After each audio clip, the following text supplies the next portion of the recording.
All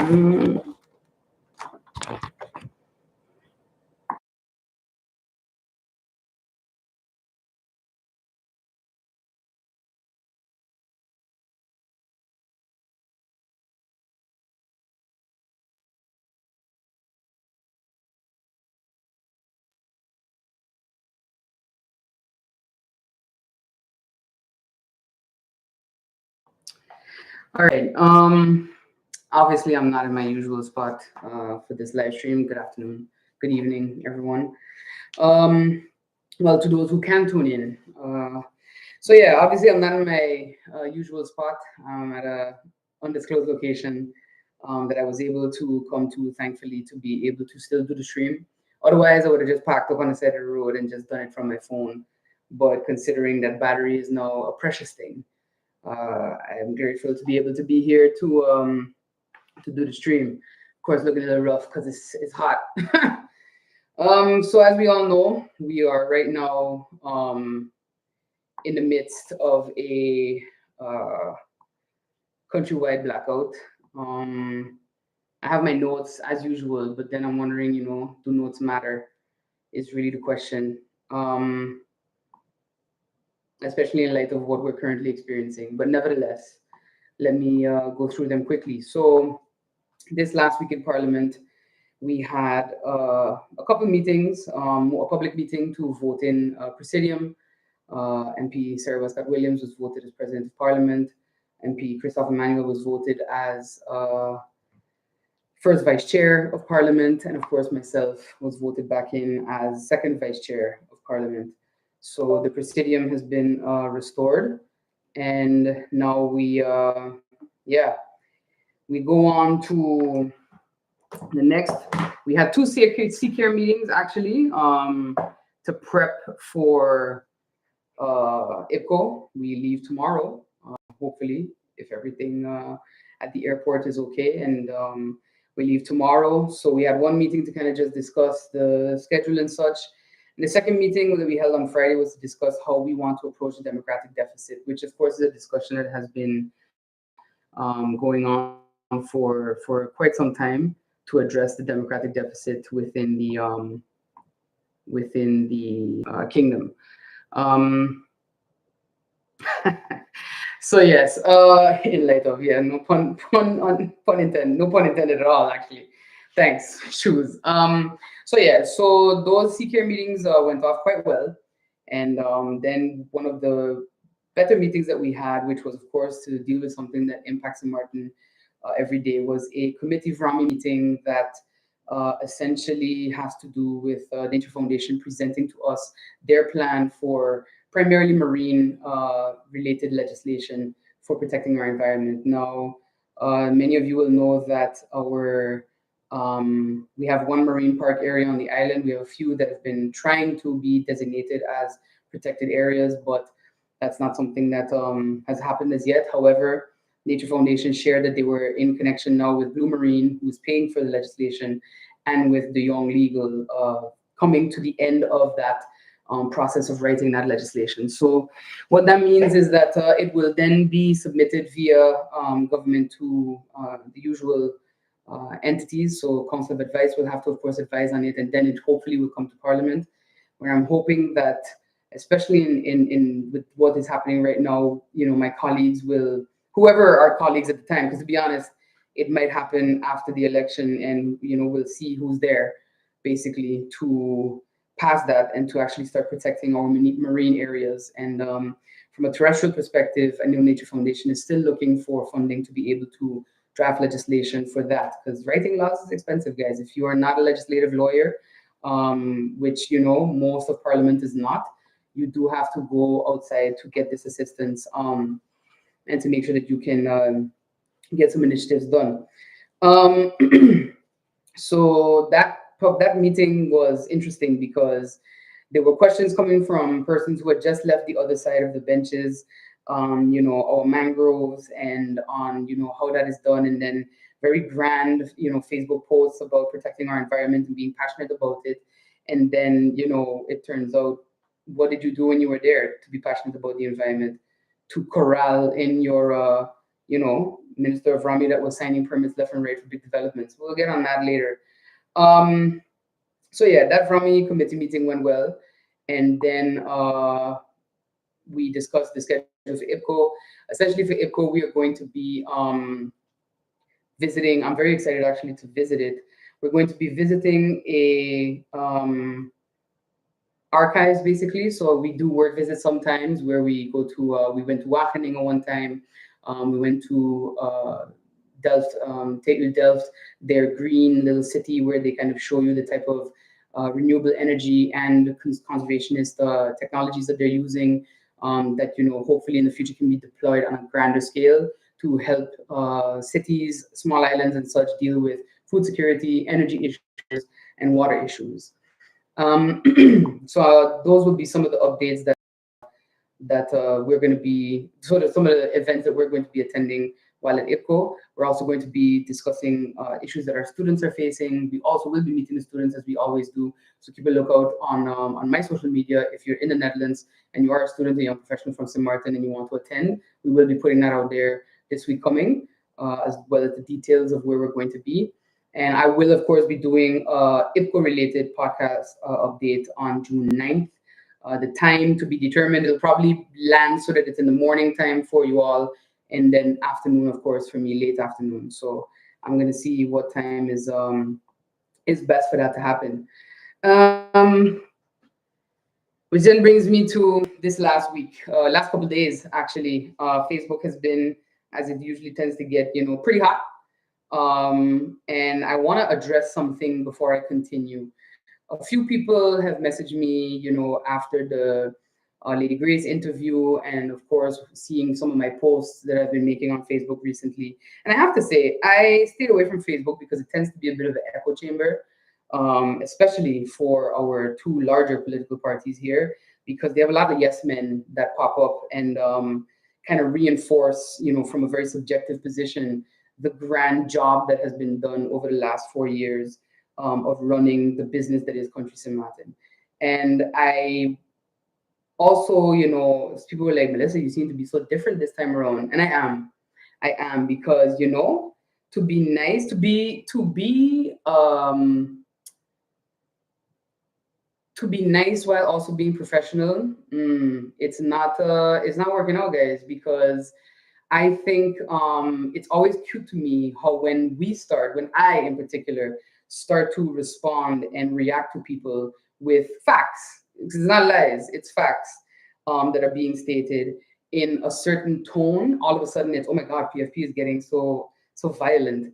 Meanwhile, you had your cabinet staff out here calling me and Rayon every homophobic and racist slur under the sun on Facebook. You had the former minister of Rami, relatives out here calling us all kind of names. Like, you can hide behind your burner page, your writing style has not changed.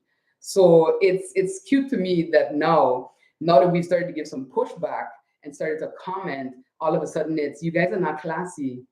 You guys aren't classy. Like, this isn't it, guys. This isn't it. And in case persons have issues looking up the meaning of it, you can go to dictionary.com and you can look that up. It's not difficult, actually. It just kind of means that when you start to tone police people and you start to pretend as if you have all the facts, you kind of come across as if you believe you're a judge and jury and that you can settle the dispute about what is right or wrong in how someone is being addressed. And I'm here to tell you that don't get used to it. Get used to it. I saw some of the exchanges under the former Minister of Finance post about facts, I guess. And then I saw Mr. Chittick's post about facts.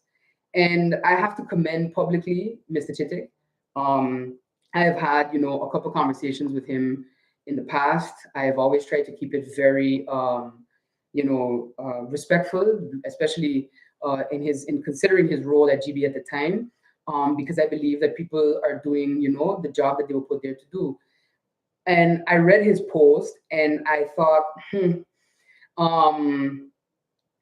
here you have someone that is literally stating, who was in the job, stating for the public's record, the issues and the interference that GEBE has experienced over the last, I would say, 14 years. Of course, we've always had interference with our government-related entities from since I was a child. It was always looked at as well, this is, this belongs to this ministry and that belongs to that. And back in the day was this is this commissioners, this is that commissioners. But these things are not your piggy bank. They're not yours. They're actually the people's. And I read Mr. Chitik's post and then juxtaposed it against, that's another big word for Elmo. So look that up too while you're at it. So I saw that juxtaposed against MP Irion's post, and I thought, clearly someone is lying. Now, I don't like to be called a liar. I don't like to see Mr. Chitik be called a liar, because that's the way it goes with you all. The way it goes historically is that persons do not speak out because they're afraid of being politically victimized in this country. And everybody has done it. I'm not going to lie. I've heard stories about people being victimized back in the day by the Democratic Party. I've heard stories about being victimized by the USP, by whoever or whatever. You understand? But I think that the National Alliance has perfected it to a point where even people who maybe come from families that maybe used to support y'all in the past are terrified of speaking the truth. And I hope to empower them to do so, not because I think I'm a moral arbiter of what is classy, but because I want to be the person who allows people to be able to tell the truth and not be afraid of being fired, not be afraid of being removed from their CEO position because they don't want to give the land in Hopi State for some, piecemeal housing project, just so land that they bought with GB money, with our money, Sint Maarten people's money. You understand? I think that at a certain point in time, we have to get really real about what has happened with GB. I've been holding on to a document for a parliamentary inquiry into GEBE, and I was hoping to be able to drop that into Parliament this term. But hey, now we have an election, so I'm hoping that people will give PFP the opportunity to come back with more seats and to actually get that inquiry started. Because when we start to delve down into it and we start calling people forward, like Mr. Chitik, and we start asking to see emails that I'm sure exist, where I'm sure management was warning about the capacity issues, because that's a lie. I think that's a lie under the MP's post about we were never warned about capacity, because I don't think GB workers are that incompetent to not send up red flags to government. And at the end of the day, it is up to government to answer. And who did they send a red flag to? They send a red flag via the Supervisory Board of Directors. So let's look at the supervisory boards that have been there. Let's look at the one that was there at the time of the hack. And all of a sudden, everybody started tendering their resignation the minute it became clear that the hack was worse than was let on in the first place.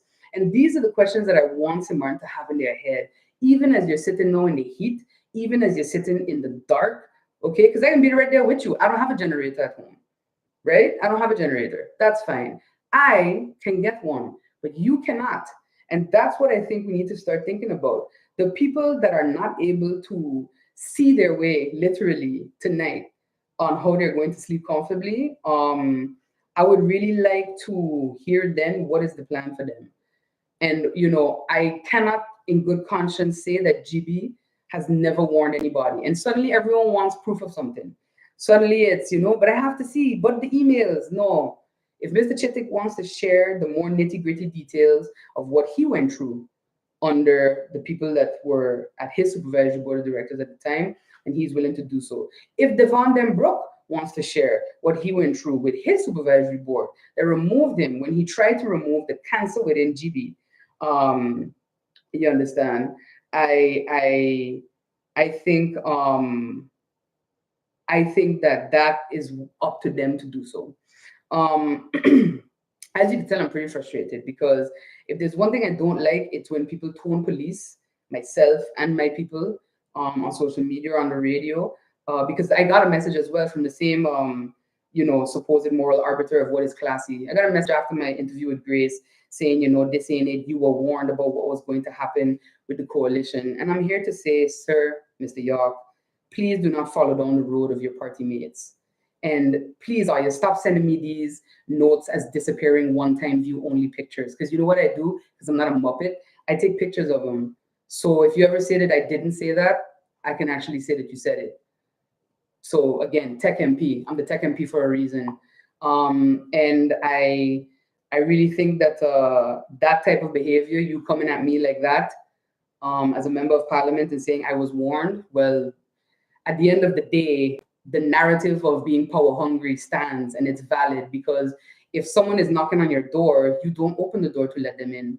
So again, from since last week, I've been saying I can't blame Kevin entirely for what happened because yes, he succumbed to whatever pressure was being applied because we were all under pressure. We were all getting messages. We were all getting this and that about what is going to be.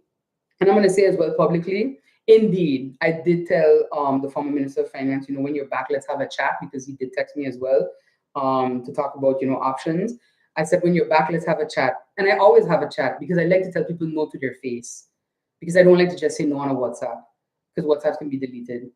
But if I tell you no to your face and I tell you no on a WhatsApp, then you go hold that for the rest of your life. So just to clear that up as we continue moving on. Right now, we're in a countrywide blackout, and the typical approach that is being taken now by the National Alliance is to look at who came before 2019, 2018, 2016. I'm still doing the research to confirm that in 2017, there was some reserves taken from GB that kind of left them handicapped. I know the political interference that happened with the first financing. I know the political interference that happened further down the line in regards to the land and Hope Estate. And I want to tell GB workers as well, I need y'all to start speaking too. I need y'all to not be afraid and to trust that I actually don't need you to speak for political gain or whatever. I want you to speak because Sint Maarten deserves the truth on what is happening at GB. Right now, from what I can understand, the fire today basically caused damage to another engine. And right now we are probably running at a deficit between maybe 10 and I would say 15 megawatts, sorry. I have the notes, 1 second, because I love a note, right? So in my research, when it comes to GB, all our engines are aging, as we know. All the engines are aging because they were bought, quite some time ago. And because they're aging, 1 second, it's a lot of notes, guys. I read a lot because I like to have information. So I think the youngest engine we have was purchased in 2016. And the engines have a 30-year lifespan. But it's not just about that. It's not just about the engine having a lifespan of 30 years. It's about deterioration and depreciation. It's just like a car. You roll that car off Motor World lot today. In a year or two, you got to fix something. Maybe less, I don't know. But you have to fix something. You have to maintain it. You have to take care of it and such. You have to make sure you wash it. Dust don't get here, dust don't get there. And that is basically what is happening with the engines right now. What is happening is that the engines may be aging, but their output also ages. So their age goes up, their output goes down. Most of them probably rated for 11 megawatts to productivity to generate that much wattage. And now maybe they're producing 7. Maybe they're struggling to produce 6 or 7, maybe 8 on a good day. But the thing is, we aren't having good days in Martin. We're having hot days, hotter days. Right now, from what I've been made to understand, we are hitting our peak consumption, 56 megawatts, right? So last year, we hit 56 in September. It's June 2nd, and we're already peaking. So come August, September, October, it's going to get worse. And I know, this 2x4 coalition is doom and gloom. PFP is doom and gloom. No, the truth is sometimes very ugly and hard to hear. But the truth is better because the truth allows you to make decisions, to make informed decisions. When you have people that are consistently trying to, there is such a thing as toxic positivity. And I think that's what's afflicting the National Alliance right now because toxic positivity is what they've been feeding us since 2020. They did it with the COVID situation. We're going to open up by now. You can't. They did it with the economy. We're bouncing back better than ever. Okay, there's been some growth, but is it growth? That's the thing. If you look around right now, is this progress? They did it by, this is being built here. Those condos are being built there. We're going up further into the hills here. And here we are. So I don't want to, I guess, say that people are delulu, but you are, because toxic positivity is a thing. And there is such a thing as being so positive that you refuse to consider the reality of the situation in front of you. And I get it. We would all love to live in a world where it doesn't exist, but it does. And that's what we have to deal with as best we can. So right now, that's basically what's happening at GB. They explained, and I'm super happy that they explained it because, like I said, under a post I made, I on one of my Facebook comments as well, I said, there's a lot of information that I've known because people are losing their ability to just be quiet. And essentially, what it means is that I've known that, we're going to have these issues, but I'm not the type of person to jump the gun and to start, stating things without having the backup of the entity itself stating it. So I'm glad that GB has said no, that the N-2 situation that is normally the criteria we have to operate under, where if you lose two, you should still be able to run or whatever, that we're now at N-1. So if one goes out, we're already in problems, hence the load shedding. We're now down 3-4 engines. So I can't even imagine where we are at that point in time. And I think that it will probably be that hopefully government will announce an emergency solution. What that solution will be, I'm not sure. I'm sure they'll try to blame it on this 17-day-old government. But nevertheless, I think the people are not as stupid as the former minister of Rami thinks you are. So you know that there's no way you could blame that on a 17-day-old government. So what I hope to accomplish is after this election, I hope, like I said, to be able to return stronger than ever. And I hope to be able to start that inquiry and to actually push for a deep dive audit, not done by the auditor at GB, but to be done by an actual auditor brought in from elsewhere to really peel that company apart. And if people have to be held accountable to the point where they maybe end up right at point blank next to the one that they're blaming for everything subtly in their Facebook post, then so be it. I think you guys will look cute in orange. I don't know what color they wear there, but it might work with your skin tone. So yeah, countrywide blackout because we're not making it, guys. There are issues that need to be addressed at GB. I'm really hoping that I know that there's going to be an emergency meeting now from with the COM and whatever solution they have been working on as a contingency plan since this morning. I know the airport was in chaos as well. And more importantly, I know that kids are struggling probably to prepare for school tomorrow. Parents are struggling to prepare for work. I do want to say that I have checked with some of the pharmacies. If you are diabetic and your insulin is in the fridge, your insulin can survive a month out of the fridge, just to let you know that you don't have to panic, because I did get messages from people worrying about that. And I want to just reassure persons that there are medications that have a lifeline outside of the fridge. What I would suggest sometimes, because my aunt is a doctor in New York and she does this sometimes with meds, if you have ice packs and they're in the freezer, if your electricity goes for longer than 2 hours and you're worried still, just wrap your medication up and just put the ice packs next to it in a Ziploc bag or so, and you should be fine with that until your power comes back and you can put them back in the fridge, just so that people don't panic if their medication is going to go bad or spoil or so outside of the refrigerator. And I also want to put a thought in persons' heads, and this is again just the facts and the reality of what I have said before in Parliament, which is when systems start to fail, it's called a cascade. It happens in business too. If one server goes down, it cascades down until everything else is also shutting off, unless you catch it at the point of the cascade. So cascading issues means that we're probably going to have an issue with water. I've been hearing already from Belvedere, from Rice Hill, some places in Dutch Quarter that their water pressure has been low. We might end up a scenario where we are rationing water, and you may have to take steps to fill containers, etc., if you can get them at Ace, at Koiman, at Costules, so that you have water at least that's in the house, that's potable water that you can boil and you can use, and then you can also try to make sure to have drinking water as well, because it's not good, guys. I mean, it doesn't sound nice to be saying these things to you because I feel like I should be saying them and it's 1994 outside, but the reality is that it's not. It's 2024, and this is basically the result of decisions taken not just over the last 4 years, that's true, but decisions taken over the last 10 over the last 20, over the last 30 years. And if you really look at the reality and the ideologies of, certain parties that are still in the mix, those ideologies still exist.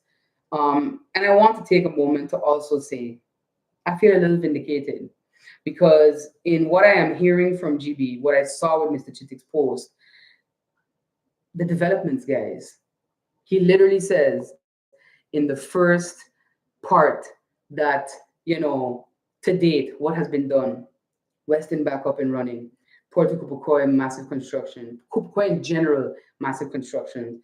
2 new towers have been built, the 14, massive construction, Nessim police station, still to be completed and come online. The Hills, still done. Other projects that are now still pending for just a block to be put down or an inch of concrete to be poured. That is the future. That is what you call projecting. So if we look at where we are right now, not able to produce the megawattage that we need to be able to keep the lights on, right? What do you think is going to happen when those come online?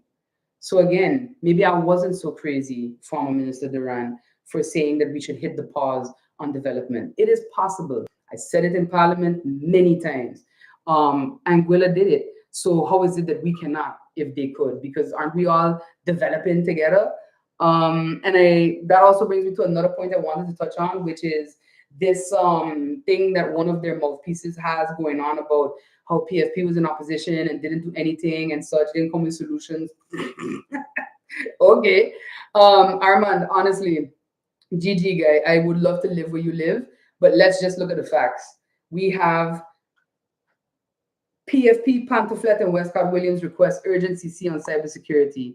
That happened, let me load the date, right after the hack. So then everybody else kind of sat back. Your coalition, farmer coalition, sat back, didn't do anything, didn't call a meeting. So what happened? MP Gumbs request question hour to receive answers about GB's ongoing cyber attack woes. Oh, that was the 9th of June 2020. And what happened is 2022, sorry, the former Minister Rami came to answer those questions from the question hour. And then after that, disappeared and started just throwing the Prime Minister at the problem, former Prime Minister Jacobs. And I'm like, okay, so we want to be the alternative. We want to be accountable, but we can't actually be accountable because accountability means you got to face the firing squad, big man. If you're not going to do that, then I don't know why you were a minister. So yeah, so that was that. And then we had another, I received, I sent questions. So questions once again sent to the former prime minister because, she started taking the heat for when the others ran away. And this was just last year. I wanted to update because we were a year after the cyber attack. We kept getting different answers about we're 100% with 75% with 50% recovered. Nada. CC, the Central Committee meeting 18 in 2021, so way before the hack. I was asking about the financial status of GB. October 2021, we were questioning Vrami about the GB management saga when suddenly Mr. Denbrook got yanked out of his position. 2022, in the public meeting of public meeting 21, the cyber attack crisis, what's going on? And then public meeting number 3, October 11, 2023, myself and MP DeWeaver basically questioned the Prime Minister and the Minister of Rami about the state of GB. So if we want to talk facts, right, I have links. I have, as the young people would say, the receipts. So you can come at any point in time because if there's a thing about me and this party, PFP, we try our utmost best not to let our mouths write checks that our bodies can't cash. And I would advise everybody to try operating like that from now, because it's not working out. The disinformation that you're trying to put out there that we've never spoken about GB. You can miss me with that, really and truly. So going from that, we'll have to see what the Council of Ministers says regarding this blackout. I'm hoping that there's an update coming. I was told that there was an urgent meeting that was happening at 5:30. Who knows when that's going to finish? And then there's probably going to be an update coming from that, from either the Prime Minister or the Deputy Prime Minister / Acting Minister of Rami. So I want to touch a bit more on, sorry, Other news, brighter news. The municipal plenipotentiary, Patrice Gumbs, went to represent Sint Maarten at the SIDS 4 conference, where, of course, we're talking about climate change and how that also contributes, along with all the crappy decisions over the last decade, to the issues that we're experiencing with GEBE, whether it's energy or water. And essentially, for the first time, the Dutch delegation included representatives not just from the 4 constituent countries, so Aruba, Curaçao, Sint Maarten, and the Netherlands, but also from the special municipalities of Bonaire, Saba, and Statia, so the best islands. So I'm happy that they were able to go and attend SIDS as well. I saw the pictures on LinkedIn and such. Happy to see everybody represented. The overarching theme of SIDS was charting the course toward resilient prosperity. And essentially, it's trying to make sure that small island development states, which are SIDS, are able to access and tap into climate funding, able to receive that assistance, whether technical or financial, on making themselves more resilient and more future-proof to climate change as it continues to worsen, essentially, and especially as we are in the hurricane belt, is particularly important for us and those other islands because it was held in Antigua, and even though we are kind of the first line of defense, everyone else kind of feels it as well when a storm comes into the area. Minister Gumbs at the time, he highlighted the necessity for effective global governance that acknowledges the distinct status of non-independent countries like Sint Maarten and Curaçao and such. And he said, hurricanes don't care if you're independent or not.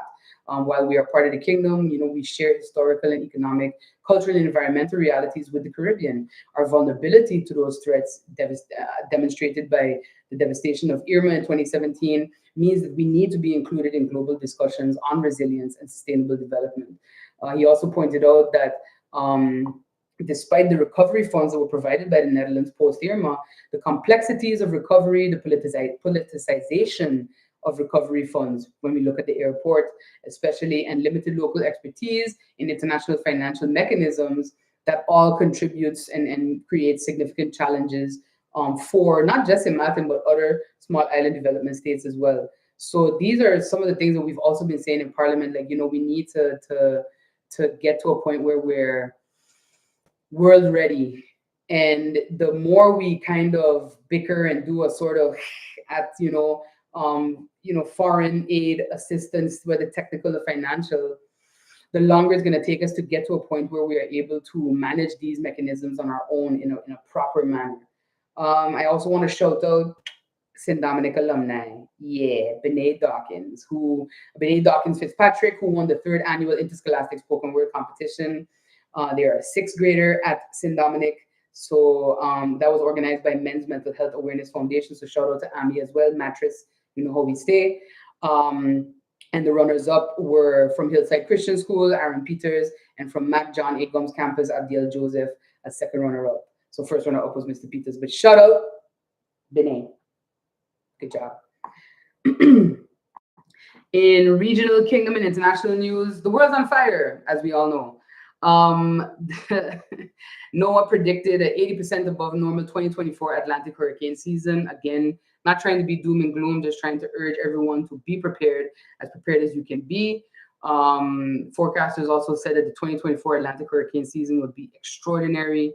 It is a La Nina year, and we are expected to start seeing the effects of La Nina by the end of the summer. So climate change contributors are also going to increase storm chances as it contributes to the heat and the warm winds that hurricanes favor. So again, just like I said last time, and I'm going to say it on every live stream, even the one at IPCO, make sure you have your hurricane readiness kit. Make sure that you're prepared. Make sure that you know what where your go bag is, your passport, etc. Just make sure that you're able to get those things sorted for yourself, and have your information waterproof bag in a backpack, change of clothes, crackers. I always advise to get crackers. And then, as if that wasn't enough from NOAA, CARICOF, also the Caribbean Climate Outlook Forum, CARICOF reiterates that 2024 is a year of climate extremes. I'm sure I don't have to tell anybody about how hot it's been. The Caribbean Tourism Association also urges that sector starts to shore up their defenses against storms and storm, even if it's just a tropical storm, guys, because we've seen how even they have increased in intensity to a point where they cause significant damage, especially in those islands that are prone to severe flooding, whether it's Trinidad, Dominica, etc.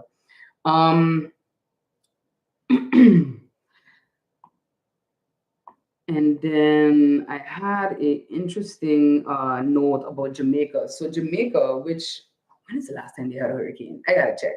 But their national disaster fund has surged to more than $550 million, as announced by Prime Minister Andrew Holness.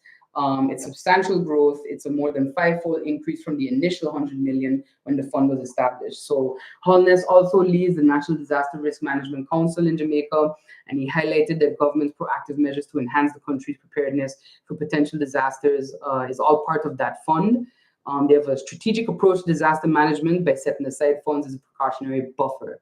So whatever is there that can be set aside, they have, of course, work to do that so that in the event of a major storm, they have something in addition to their membership of the Caribbean Catastrophe Risk Insurance Facility, CRIF, of which we're also a member, which is a regional fund that provides quick financial liquidity to members following catastrophic natural events. So this is something that I know is part of a discussion that was happening on the steering committee of the trust fund, that a fund be set up to contribute, to a disaster management fund. And I think that would be funded primarily by the airport paying back the loan to government from the trust fund that was given to them. Now I can talk about these things when the father ain't another steering committee no more. So basically, that would be sort of our disaster flush fund that we would have. Let me take a gander at the comments because I don't have two screens now, so I'm just kind of going back and forth.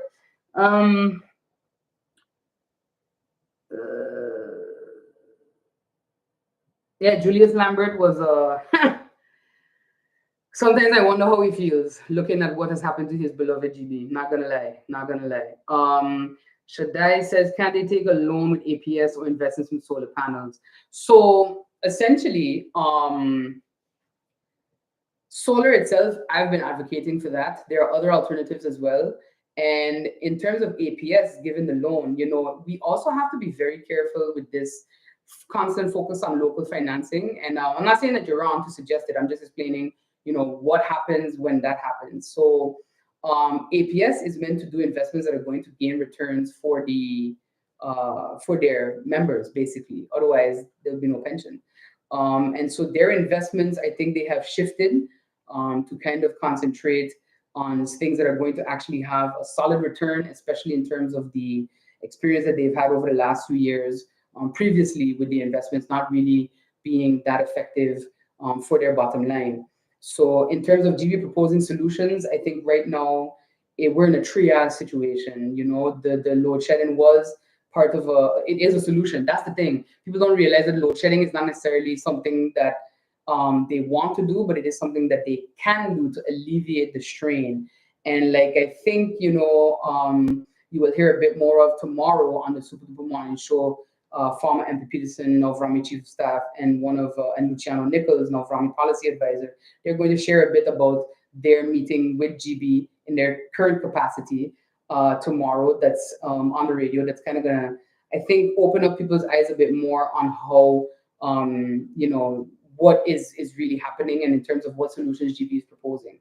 And in terms of just buying solar, David Solomon had an article today where he kind of explained, what could be possible, but at the heart of it all is money.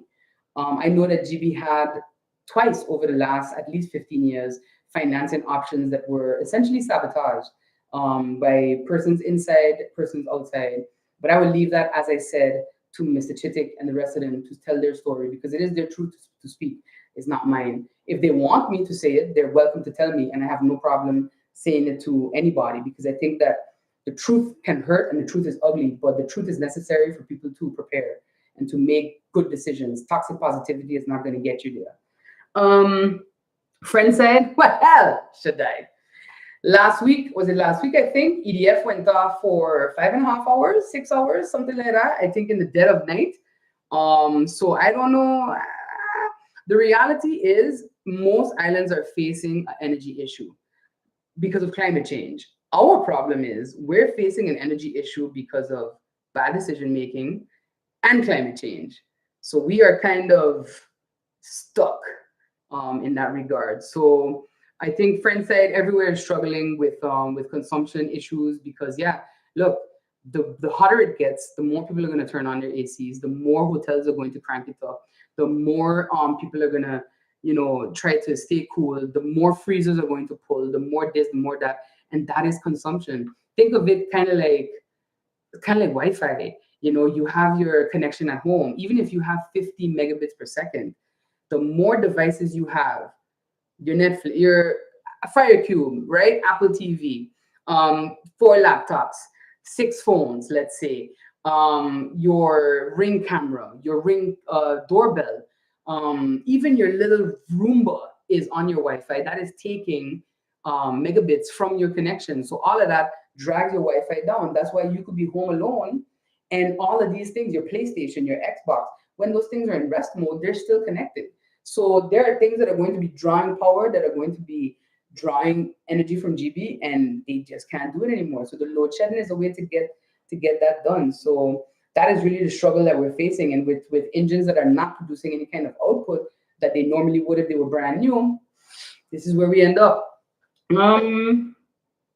Building stop with the exception of residential homes for persons registered on St. Maarten. Shout, I like that, for persons registered.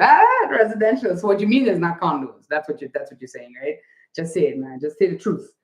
Can the current GB situation be considered a national crisis? If so, where does NL come in if this is a result of bad governance? So I don't think it's a result of bad governance per se. It is on our part, but I don't think it's to the point where it's an Article 51 scenario. But what it is you have to start looking at what are your options.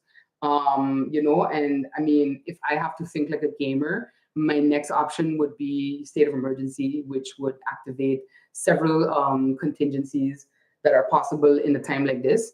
But of course, I'm not prime minister, so that's not something that I can really speak to. But it is a national crisis. I think MP De Weaver has been saying that from since the hack, this has actually been a national crisis and actually a national security issue.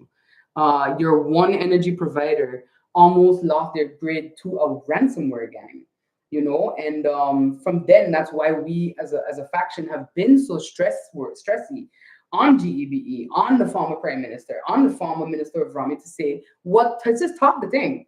We've asked about capacity issues in parliament, and we've been told, no, if GB says everything is fine, I would really like for GB to tell me if that's what they said. I would love for just a day to have the plant manager in my ear, just right here. I would love for him to come on a live stream and just tell me, is it true that you never said capacity was an issue? Is an issue? Yeah. Did you? So I think there's a lot that is going to be left to be desired when the deep dive at GB really starts, and the truth actually starts to come out.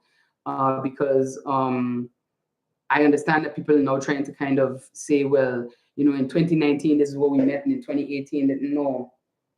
Owning a company, owning anything is also responsibility. That's the reality of it. And yes, there have been crappy decisions taken by a multitude of persons over the years regarding GEBE. Some of which who are not here with us anymore, so I will not speak ill of them.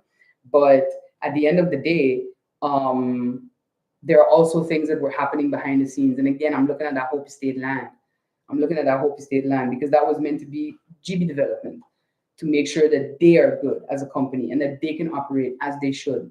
But as I said, persons had their alternative plans, and that's the way that it goes. So with that,